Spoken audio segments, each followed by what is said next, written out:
確認後に新型コロナウイルス陽性であることが判明したところであります。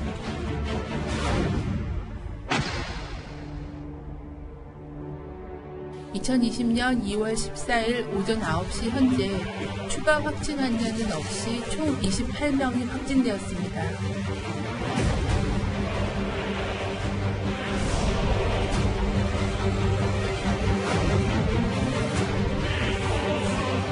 요새는 좀 손님들이 적으시니까 좀 편하시겠네.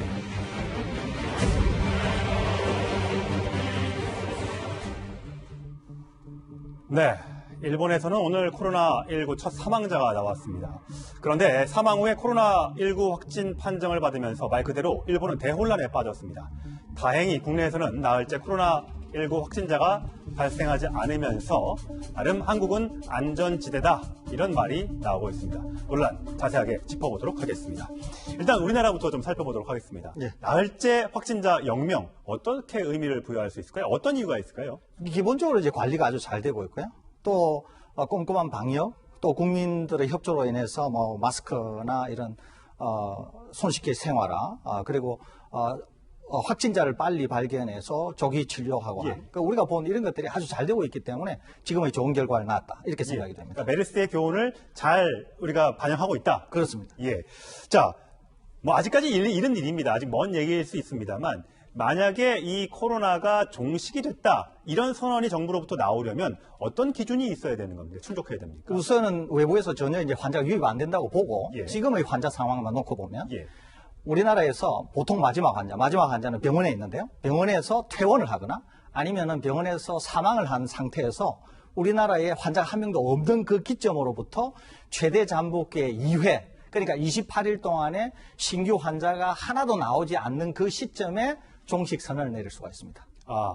거의 뭐 한 달, 마지막 환자로부터 한 달은 지나야지만 종식 선언이 가능하다는 점이군요. 그렇습니다. 이게 이제 WHO가 정해놓은 기준입니다. 예, 꽤 오래 걸릴 것 같습니다. 자, 우리나라는 그나마 이렇게 확진자가 며칠째 나오지 않고 있어 다행인데 일본의 상황이 굉장히 심각합니다. 들어보시겠습니다.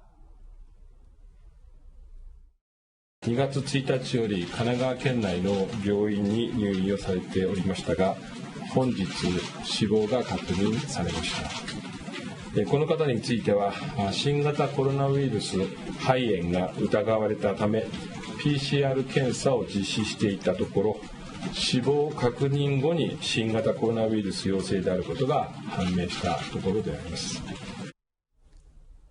자, 일본에서 사망자가 나왔다는 얘기 해볼 텐데요. 자, 먼저 그래픽을 준비했습니다.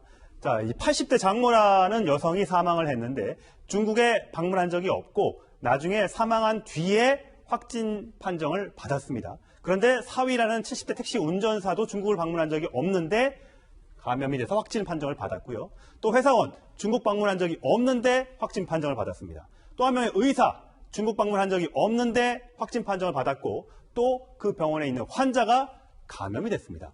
도대체 어디에서 누구에게 어떻게 감염이 됐는지 도저히 알 수 없는 일이 일본에서 벌어졌습니다. 얼마나 심각하다고 볼 수 있습니까? 이거는 뭐 굉장히 심각합니다. 지금 우리 국민들 대부분 이제 크루즈선 잘 알고 계시는데 지금 이 사태는 크루즈선보다 제 개인적으로는 10배 이상의 폭발력을 가지고 있습니다. 엄청난 폭발력을 가지고 있습니다.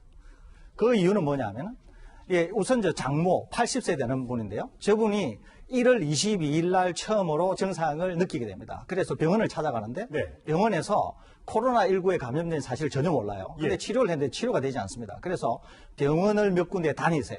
그런 다음에 결국은 사망하게 되는데 사망할 때 상당한 중증을 보여서 사망하게 돼요. 폐렴을 보인다거나 이렇게 사망을 하게 됩니다. 그러는데 사망을 하고 나서 아무래도 코로나19가 의심이 된다. 이래서 검사를 해봤던 것 같습니다. 그러니까 코로나19가 확진이 되었어요. 그 얘기는 뭐냐 하면은 이분이 병원을 다닐 때 상당히 중증을 앓았고 많은 바이러스가 있어서 의사들을 감염시켰을 가능성이 있습니다. 그런 다음에 저기 외과 의사가 다른 환자를 감염시켰을 것과 같은 감염 사태가 일어날 수 있는 것이죠. 뿐만 아니라 이분이 어떻게 지역 사회에서 감염이 됐는지조차를 모르는 거예요. 이런 거를 일러서 전문가들이 뭐라고 얘기하느냐 하면은 방역 감시망 밖에서 일어난 일이다 이렇게 보거든요. 그러니까 방역 감시망 밖에서 일본 정부가 전혀 컨트롤할 수 없는 상황에서 감염 사태가 일어났고 병원을 통해서 대규모 확산이 일어날 모든 조건을 다 갖추고 있는 거예요. 이게. 그런데 더 중요한 것은 이 80대 분이 돌아가셨기 때문에 역학조사가 안 된다는 거예요. 역학조사가 안 되니까 누가 어떻게 어떤 경로로 감염시켰고 얼마나 많은 사람들이 밀접 접촉을 해서 어디로 감염이 됐는지를 찾아내기가 현실적으로 굉장히 어렵다는 거죠. 그러니까 이것은 일본이 지금 이 감염병과 관련해서 맞게 된 제일 중요한 그런 아마 위기 상황이지 않을까 이렇게 생각이 됩니다. 그러니까 이게 2차 감염인지 3차 감염인지 전혀 알 수 없는 상황이기 때문에 더 심각하다는 거 아니겠습니까? 그렇습니다. 예.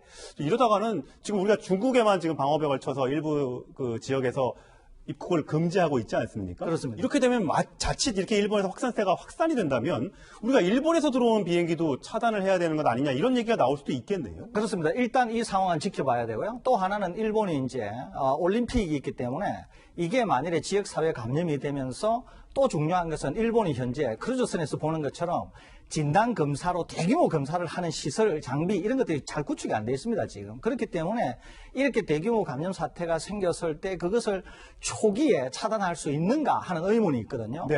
그렇게 돼서 만일에 감염이 확산된다고 하면 올림픽에도 상당히 영향을 줄 수 있을 뿐만 아니라 일본은 상당히 선진국이기 때문에 국내외 출입이 굉장히 잦은 국가 중에 하나입니다. 그렇기 때문에 아마 세계적으로도 상당히 문제를 일으킬 수 있는 사안이라서 우리 당국도 중국뿐만 아니라 일본도 예의주시할 필요가 있다 이렇게 생각하고 있습니다. 그렇습니다. 자, 일본 사회를 공포로 몰아넣고 있는 건 말씀하신 것처럼 바다에 바이러스 숙주라고 불렸던 크루즈선이 있습니다.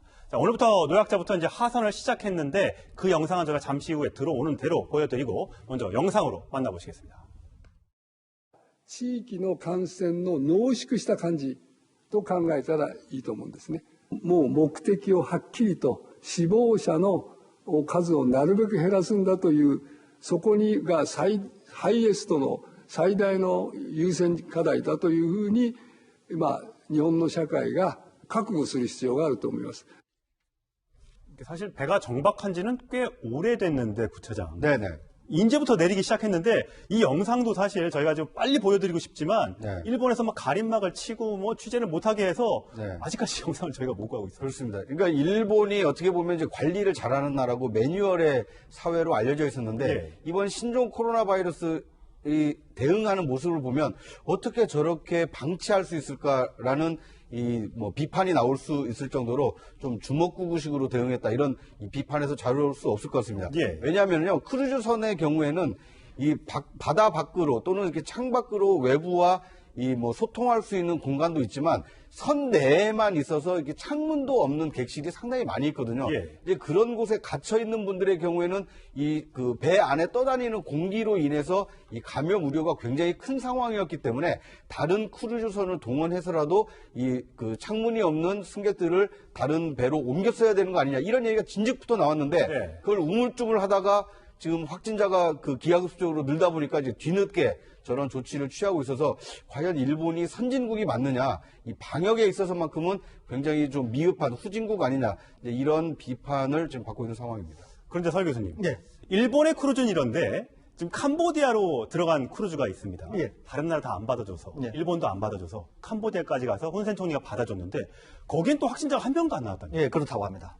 그렇다는 얘기는 거기는 어떻게 그렇게 빨리 조사를 싹 끝내서 사람들 다 이렇게 하선시킬 수 있는 겁니까? 어떤 차이가 있는 겁니까? 우선은 일본 크루즈 같은 경우에는 명백히 환자가 한 명 있었다고 하는 게 확인이 됐고요. 지금 이 캄보디아로 간 데는 일단 확진 환자가 없는 것으로 보입니다. 아마 그리고 캄보디아에서 받아들일 때도 충분한 그런 투명한 정보 공개가 있었고 상당한 그런 어떤 자료 제출이나 또 정황적인 상황 이런 거를 잘 설명해서 캄보디아 측이 위험이 없다 이렇게 판단에 대해서 아마 받아들여준 게 아닌가 이렇게 생각합니다. 캄보디아는 헬리콥터까지 동원해서 최대한 빨리 발열 검사 등등을 해서 승객들을 전부 다 안전하게 다 고국으로 돌려보내겠다 이렇게 방침을 밝혀서 일본보다 이 감염병 대처는 훨씬 더 뛰어나다라는 얘기까지 들을 정도입니다. 자, 이현종 의원. 우리 지금 일본 크루즈선에 한국인 14명, 그중에 5명은 이제 선원이고 9명은 이제 승객이지 않습니까? 도대체 왜 한국으로 데려오지 못하냐 이런 얘기가 있는데 아직까지 데려오겠다는 방침은 없는가 봅니다. 그렇습니다. 대부분 이제 9분들이 대부분 제1교포세요. 그러니까 남편이 일본 분이라든지 그러니까 일본에 거주하고 계신 분들이기 때문에 어떤 면에서 보면 이제 이분들이 지금 최근에 생활사항들이 이제 공개가 됐는데요.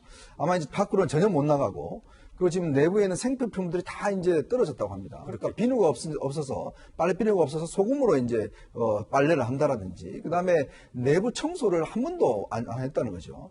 그리고 또 이제 최근에 아마 우리 영사관에서 김치와 라면을 제공한 것 같아요. 예. 그래서 이제 한 분 같은 경우는 정말 그동안 있었던 중에 제일 기쁜 날이다라고 이야기 김치를 먹으니까.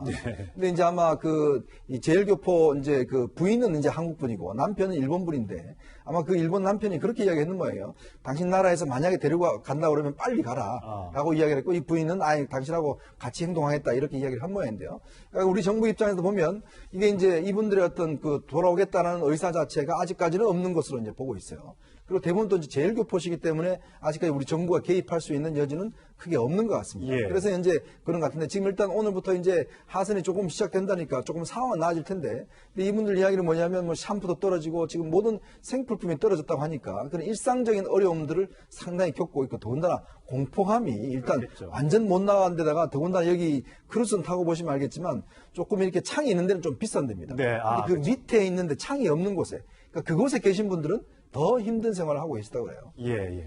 그러니까 저 하선이 늦어지면서 저 그 승객으로 있었던 분들은 하선한 이후에도 최소 2주간은 격리를 할 수밖에 없습니다. 네. 왜냐하면 확진자가 굉장히 많았기 때문에 지금 뭐 자유롭게 이동할 수 있는 상황이 아니거든요.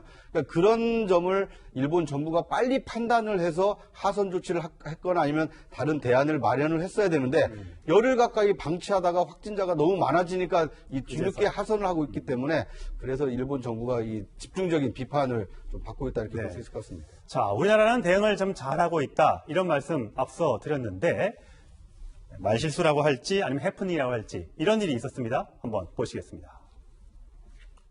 요새는 좀 줄었죠? 그래, 뭐, 금방 또 괜찮아질 거예요. 원래 무슨 일이 있으면 확 줄었다가 또 조금 지나면은 또 다시 원상 회복이 되고 하니까. 그간에 뭐 돈 많이 벌어놓은 거 가지고 조금 버티셔야죠. 요새는 좀 손님들이 적으시니까 좀 편하시겠네. 마음이 또 안 좋은 거죠? 아마 조만간 다시 바빠지실 거니까 편하게 좀 지내시는 게 좋아요. 네, 최진봉 교수. 예. 저 발언 어떻게 보셨습니까? 뭐 앞부분은 괜찮았는데 뒤에 가서 저런 말씀이 그 이제 총선도 앞두고 있는데 뭐 의도는 알겠어요. 그러니까 예. 농담으로 얘기한 거고 편하게 해주기 위해서 얘기한 거는 뭐 이해는 하겠는데 돈 많이 벌어놓은 거 가지고 조금 버티셔라 이런 말은 상인들 입장에서 상당히 좀 불편하게 들릴 수 있고 국민들 볼 때도 그거는 좀 적당하지 않잖아요. 이게 네. 지금 그 코로나 사태 때문에 여러 가지 힘든 분들한테 저렇게 얘기하시면 조금 그거는 이제 듣기에 따라서 어려움이 있을 수 있다. 그 다음에 손님들 적으니까 편하시겠다 이 말도 사실은 이제 총리실은 뭐라고 해명을 내놨냐면 주인한테 얘기한 게 아니라 거기서 일하시는 60대 그 종업원 분하고 평소에 안면이 있어서 그분이 이제 손님 많으면 힘드시니까 아마 손님 줄어드시니까 조금 편하시겠다 육체적으로 그런 말씀을 한 거라고 하지만 어쨌든 언론이 저렇게 붙어가지고 계속 취재하고 보도하고 있는 상황에 저런 말이 결국 어떻게 우리 사회에 미칠까 하는 부분을 고민하셔야 돼요. 저는 총리께서 물론 의도적으로 뭐 그분들한테 그런 얘기를 했다고 생각하지 않습니다. 그러나 저런 말 한마디 한마디가 총선판에 엄청난 영향을 미치거든요. 그래서 한마디 한마디를 조금 조심하셔야 된다. 개인적 생각보다는 총리로서 그다음에 국민들이 총리의 발언을 정말 눈이 뚫어져라고 보고 있다는 사실을 기억하시면서 발언하는 게 필요하지 않겠는 생각입니다. 이현정이요. 이게 사실은 장사가 잘 되다가 이번 사태 때문에 장사가 안 된다. 이렇게 지금 판단하는 듯한 이야기로 들리지 않습니까? 예. 근데 지금 총리께서 지금 경제 상황을 좀 제대로 평가하지 못하고 있는 상황이 아닌가. 지금 사실은 어떤 면에서 보면 경제가 몇 년 전부터 계속 지금 안 좋아지는 상황입니다. 손님들이 없어서 점점 줄어드는 상황에 이번에 이제 신종 코로나 사태가 겪으면서 완전히 지금 뭐 매출이 10분의 1로 줄었다는 분들이 많잖아요. 아니 세상에 장사하신 분들이 손님 없어서 편한 분들이 어디 있겠습니까? 지금 임대료 나가야죠. 알바생들 알바비 줘야죠. 정말 하루하루가 피가 말리는 상황인데 지금 총리가 가서 그냥 뭐 좀 있으면 괜찮을 겁니다. 이런 식의 이야기들을 한다는 것 자체가 위로를 하고 간 게 아니라 실제로 이분들의 좀 마음의 상처를 더 어떤 깊게 하는 그리고 또 경제 상황과도 맞지 않아요. 사실 지금 계속적으로 지금 상황이 좋지 않은 상황인데 와 우리는 잘했는데 이것 때문에 안 했다. 이렇게 들릴 수 있는 그런 상황이라 좀 봅니다. 예. 이 총리실의 해명이 어떻게 보면 이 기름에 불을 부은 꼴이 됐습니다. 예. 그러니까 어떻게 보면 분명하게 받아들인 사람 입장에서 봤을 때는 장사한 데서 힘든 상황인데 뭐 벌어놓은 것으로 버텨라 또는 손님 없어서 편하겠다. 이걸 어떻게 총리실에 해명했는지 아십니까? 위축되지 말고 극복하자. 손님만나 힘들었을 텐데 육체적으로 편해졌나. 분명히 이 상인들에게 적절치 못했다라고 사과를 먼저 하고 다른 방안을 정부가 빨리 대책을 마련해서 소상공인의 어려움을 돕도록 하겠다. 이렇게 나왔어야 되는데 그걸 변명하기 좀 급급했거든요. 저런 모습을 바라보는 어떤 국민이나 소상공인들께서 어떻게 받아들일지 좀 안타깝습니다. 자, 어제 정세균 총리가 여러 군데를 다니면서 종횡무진 이렇게 위로도 하고 또 격려도 하고 했습니다. 근데 마스크를 좀 쓰지 않은 모습이 있어서 과연 괜찮을까? 요즘에 전부 다 마스크 쓰기 캠페인을 하고 있는데 왜 저런 것일까라는 의견도 사실 나왔습니다. 문재인 대통령이 화면 왼쪽 오른쪽에 보시면 문재인 대통령은 저렇게 마스크를 쓰고 남대문 시장을 방문했었는데 정세균 총리는 어저께 저렇게 마스크를 안 썼단 말이죠. 물론 해명은 너무 두려워하지 말라 이렇게 했다고 해명을 했습니다만 서울대에서 어떠십니까? 저런 장면? 지금 국민에서 뭐 그렇게 적절해 보이지는 않습니다. 왜 그러냐면 이제 이런 감염병 상황에서는 내가 마스크를 낀다 뭐 이런 것들이 왜 중요하냐 하면은 특히 실내에서 사람이 많을 때는 이것은 나로부터 남을 감염시킨다 또 남의 감염을 나로 오지 않는다는 걸 떠나서 그런 상황에서 일종의 에티켓이라고 볼 수 있습니다. 그런 점에서 상당히 총리께서 좀 부적절하지 않았나 이렇게 생각이 듭니다. 네, 뭐 마스크 쓰는 거 그렇게 어렵지는 않을 것 같은데 굳이 이렇게 할 수 있을 것 같은데 자, 오늘 정의당에서도요 이런 비판이 나왔습니다. 정세균 총리가 한 문제의 말 매우 유감입니다. 국민들이 아픔에 무감각한 태도였고 자영업자들이 현실에 대한 이해도 감수성도 없는 몰지각한 언행이었습니다. 네, 이런 비판이 있었습니다. 다음 주로 넘어가겠습니다.